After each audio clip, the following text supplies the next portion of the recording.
last year, researchers at the University of Nebraska-Lincoln have been bringing stories of Holocaust survivors and liberators to light. And all of these stories are told by Nebraskans. So we wanted to get a sense of what some of those stories are, and at the same time, take a look at the efforts to expand Holocaust education across our state. 10:11 Now's John Grinvald is looking into both for us this evening. He joins us live here in the studio now with more. John? Cole, Madison, I had the chance to meet with a Nebraska doctor who grew up hearing stories of the Holocaust from his father, who witnessed the horrors with his own eyes. He played a role in liberating the Dachau concentration camp. Lived experiences like his are hard to come by these days as the push to educate future generations ramps up. He was a hero to me. Standing next to his father's photos and letters, Dr. Tom Williams says it's hard not to get emotional. I unexpectedly started crying. It's portraits of humanity at its worst, some too graphic for television. To Clarence Williams, who served as an Army medic during the war, those photos weren't meant for a private book or desk drawer. They were signposts, warnings for all to see.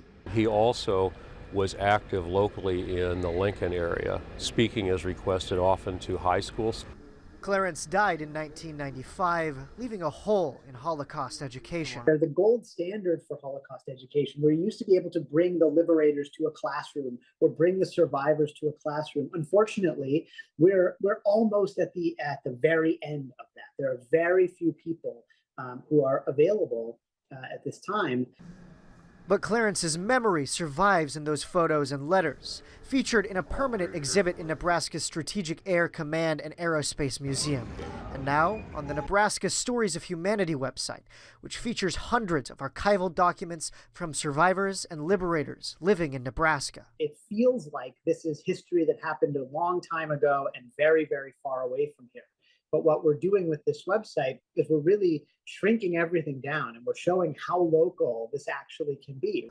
Tom says with anti-Semitism on the rise, getting Holocaust education right is crucial.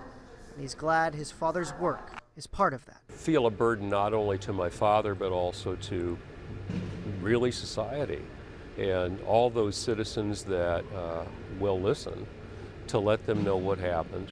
UNL professor Ari Cohen says there are plans to host some trainings on Holocaust education for teachers in Nebraska next spring. At 6, we'll look more at a state senator's aims to get more funding to Holocaust education.